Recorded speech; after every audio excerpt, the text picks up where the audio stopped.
ทำเสียงดังนั้นพี่น้องคนไทยต้องเข้าใจความเว้าของลุงนะ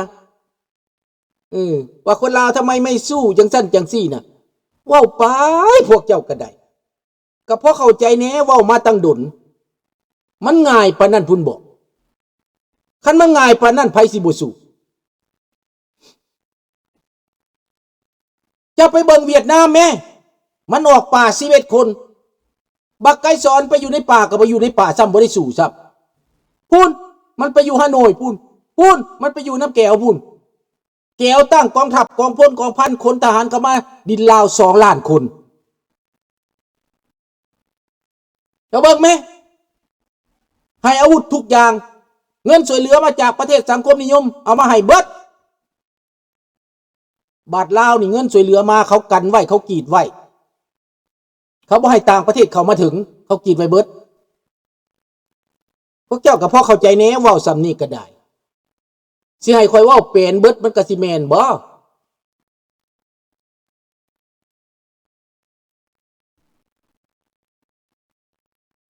ดังนั้นแหละถ้าบ่ฮู้จักกันเฮาก็อยากสื่อสารให้เข้าใจเพราะว่าเจ้าบ่จักเด้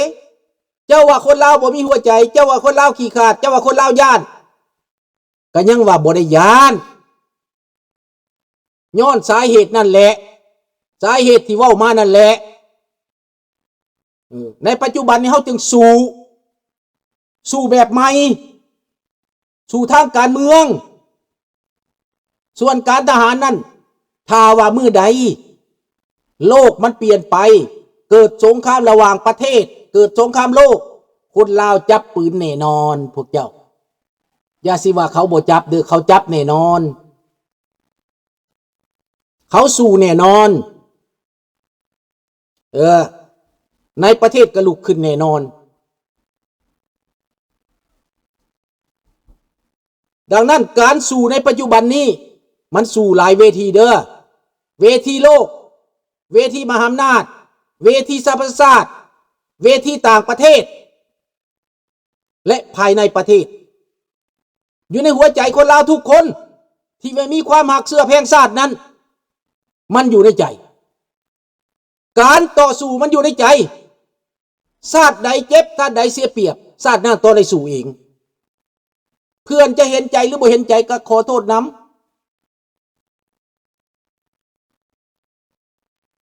ถูกต้องทานเคสีรอจังหวะแค่นั้นในการรอจังหวะถ้ามีจังหวะเมื่อไรเวลาสู้กันในเวที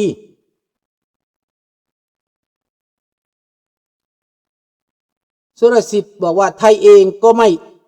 ม่สามเช่นกันลาวแตกผมเข้าใจเห็นหน่วยกู้ชาติลาวข้ามโขงแต่ก็สู้ไม่ได้เพราะอาวุธสู้แก้วไม่ได้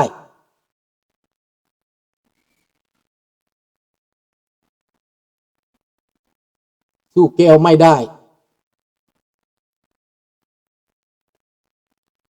เชียย้อนรัสเซียไม่ได้รัสเซียหนุนหลังแก้วแมนแต่ก็ไม่ได้เกี่ยวกับรัสเซียดอกรัสเซียก็ตายคือกันเด้อไม่ได้เกี่ยวหนุนหลังก็ไม่ได้เกี่ยวมันสำคัญว่าพื้นที่ที่เฮาสู้นะเนเบอร์เฮาหั่นนะเขาบ่สู้เขาย่านเสียผลประโยชน์ในเมื่อเนเบอร์ปล่อยแล้วมันก็บ่ได้แหละ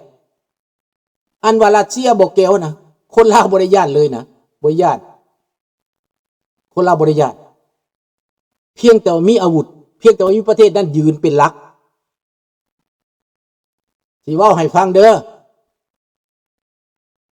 นโยบายของเขาเวลานั้นมันผิดพลาดอยู่บนว่านักต่อสู้กู้ชาติลาวนี่นะข้ามไปข้ามมาระหว่างแม่น้ำโขงลุงไปสังเกตตั้งแต่หนองคายลงไปถึงพุ่นเขมราชลุงไปสังเกตไหนไปสังเกตว่าลุงสิไปหรือสิอยู่ลุงเล่าให้ฟังเด้อลุงไปสังเกตนำกรมนเขาว่าจะอยู่หรือจะไปตอนนั้นลุงอายุ20 ปลายปี28 ปีลุงลูกน้อยๆลูกของลุงน้อย ลูกสาวลุงฮะก็ได้6 ปี6 ปีลูกชายได้2 ปีลุงไปหรอกไปเบิ่งแล้วคนลาวสุดชายแดนที่ข้ามไปข้ามมาทางภาคเหนือลุงบ่ได้ไปเป็นเขตของวังเปากับทองหลิบทางภาคใต้นี่เป็นเขตโค้งภาค3ลงไปภาคถ้าแขกลงไปเวียงจันทร์ลงไปนี่ทางภาคใต้ไปเลาะเบิ่งตอนนั้น1981ยังมีแคมป์อยู่แคมป์ลาวกูซาดในแคมป์นั้นก็มีปืนอยู่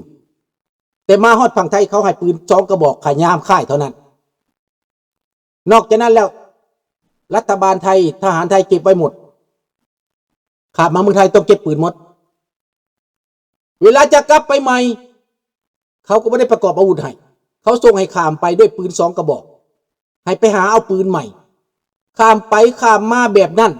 ข้าพเจ้าเลยถามหน่วยกู้ซาดคนหนึ่งว่าข้าพเจ้าถามหน่วยกู้ซาดคนหนึ่งว่าเอาเป็นอย่างพวกเจ้าคือข้ามไปข้ามมาอยู่บางลาวพวกเจ้าก็อยู่ได้อยู่ประชาชนไหนกินข้าวอยู่พวกเจ้าก็ต่อสู้กับแก้วได้ตัวคนลาวคิดว่าประเทศไทยเป็นแป้นยันเป็นเบสทหารลาวเข้าใจอย่างสั้นนายทหารลาวเข้าใจอย่างสั้นแต่ลูกน้องผู้เข้าไปต่อสู้อยู่ในป่านั้นต้องข้ามไปข้ามมามันผิดพลาดอยู่บนนี้ทหารแก้ว2 กองพลมาอยู่ในแขวงสวรรณเขตเขาก็ตีกับแก้วนั่นแหละแต่เขาก็บริยานพวกแก้วพวกนั้นมันเรื่องการเมืองมันผิดพลาดข้ามไปข้ามมาข้ามไปข้ามมาเด้อ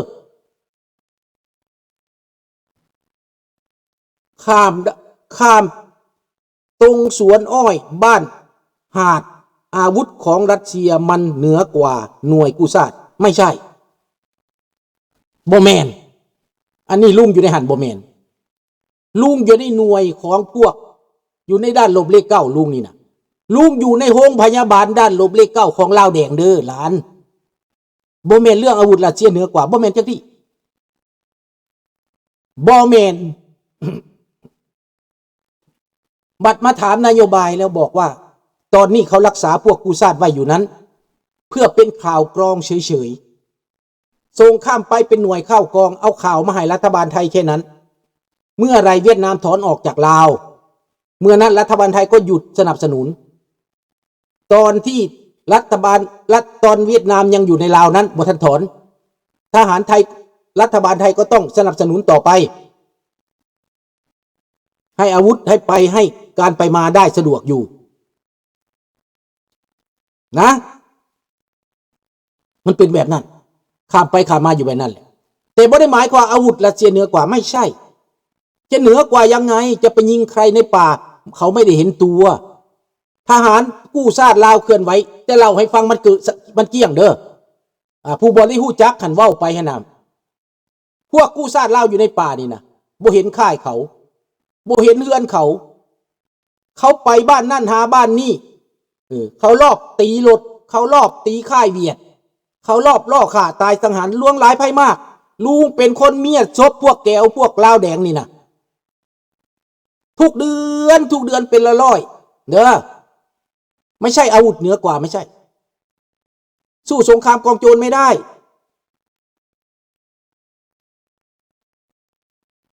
ทหารลาวลัดตีอยู่ในดงดงหลวงขึ้นไปจากกันนั่นนะไม่ยังจากบ้านจากดงเห็นเจรมองขึ้นไปฮอดพลานกายพลานขึ้นไปก็ตีกันอยู่หันพวกกู้ซาดตีกับพวกแก้วกับพวกลาวแดงมีขบวนประมาณ16 คันหลุดน้ำมันเต็มหลุดอันนี้ลุงไปเอาเด้อคนตายเนี่ยเด้อลุงไปเอาเด้อไปเก็บคนตายเต็มหลุดทหารลาวแดงก็นั่งเต็มเทิงกันปืนคนละกระบอกเล่นตามทายทางนั่นมาพวกกู้ซาดกระลัดอยู่ดงหลวงหันแหละป๊อกตึ้มเบ40หยัดใจ กับ79ยัดใส่รถกับความลงข้างทางรถคันธมิตรรอด2 คนรอดโชเฟอร์รถกับอีกผู้หญิงคนหนึ่งตกลงข้างทางบ่ตายลี่อยู่ในข้างทางเขาบ่เห็นนอกจากนั้นตายเบิดรถคันที่2ก็ตายเบิดคันที่3ตายเบิดคันที่4บ่มาหยุดแล่นขึ้นหลังคันทางกลางตายประมาณ 7-8 คันกับตีกลับคืนสู่พวกอยู่ป่าบ่ได้พวกอยู่ป่าประมาณ400พวกนั้นประมาณ200มานำคันรถคันละ20 คน10 คันกับ200ประมาณนั้นนี่แหละพี่น้องแต่เป็นอย่างการต่อสู้กู้ซาลาวจังมิดไปข้าพเจ้าก็เคยได้ว่าพวกท่านฟังแล้วเรื่องประโยชน์เขาบอกว่าสนามรบกลายเป็นสนามการค้าคันสนามรบกลายเป็นสนามการค้าแล้วค่าอีหยังกับเราประโยชน์เปิดชายแดนเฮ็ดขัวเจรจาปราบปรามทำลายปราบปรามพวกกู้ชาติบัดนี้ผู้ใดกู้ชาติส่งหนีไปต่างประเทศผู้ใดบ่หนีก็จัดการนี่เรื่องของมันจบอยู่ที่นี่จบอยู่มองนี่ให้เข้าใจไว้ซะพวกบ่จักกันนะมันบ่แม่นเรื่องอาวุธสู้เลยอาวุธรัสเซียบ่ได้บ่แม่นจักดีบ่แม่นจักดีอาวุธรัสเซียสิมีเท่าใดก็ตามแต่ว่าคนสู้นั้นแม่นไผทหารเราถึง 2-3 คนทหารเราถึง10 คนบ่จักว่าไผเป็นศัตรูบ่จักว่าไผเป็นมิตรอันที่เขาคุยโม้ได้น่ะมันแก้วก็ตายแม่นการเมืองแพ้การเมืองระหว่างประเทศที่2เปลี่ยนการเมืองเข้าใจแล้วบ่ต้องฮู้จักเรื่องนี้คันไปฮู้จักเรื่องนี้น่ะอย่าเว้าลุงมาสังเกตแล้วลุงจังว่าตัดสินใจไปต่างประเทศเห็นบ่เบื้องต้นลุงว่ามานี่คิดว่าแบบเฮาโตนไปเวียดนามมันนะแบบลาวแดงโตนไปเวียดนามแล้วไปพึ่งเวียดนามมันน่ะเฮากระโตนมาไทยจะมาพึ่งไทยลุงคิดแบบนั้นแต่ท้ายที่สุดก็ต้องหนีไปต่างประเทศต้องหนีไปต่างประเทศเหตุผลก็คือดังพูดมาเมื่อกี้นี้ในเมื่อลุงรู้จักการเมืองลุงอ่านได้การเมืองอ๋อเราเป็นเพียงเครื่องมือของเขาเราวันหนึ่งเขาอาจจะไม่เอาเราแล้วนะมีผู้ใหญ่เขาบอกว่าคุณสุนทราผู้ใหญ่คนนี้สำคัญนะแต่ลุงจะไม่พูดว่าใครถ้าวันหนึ่งคนไทยเข้าไปลงทุนในลาวแล้วคุณสุนทราคิดว่าไงการต่อสู้ยังจะมีอีกไหมผมก็ไม่ได้ตอบอะไรตาตาราผมก็ตอบว่าผมก็ไม่มีทางสู้ได้เพราะว่าไม่มีผู้สนับสนุน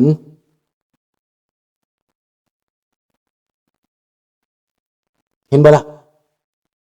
ผมก็ต้องหนีไปต่างประเทศถ้าไปได้ตอนนั้นเขาก็กีดกั้นไม่ให้ไปนะคนอพยพมาอยู่ศูนย์นาโพมีประมาณ100,000 กว่าคนเขาไม่ให้ไปนะเขากักกันไว้5 ปีเป็นเครื่องมือต่อรองทางการเมืองเขาต่อรองกับต่างประเทศการช่วยเหลือเขาต่อรองกับรัฐบาลลาวจะส่งกลับนี่เขาต่อรองกันหมดนะลุงเห็นเลย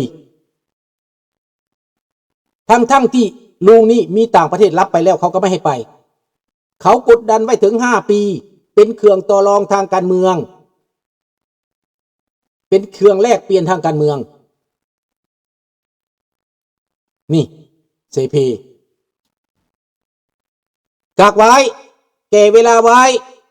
เป็นแบบนั้นแหละ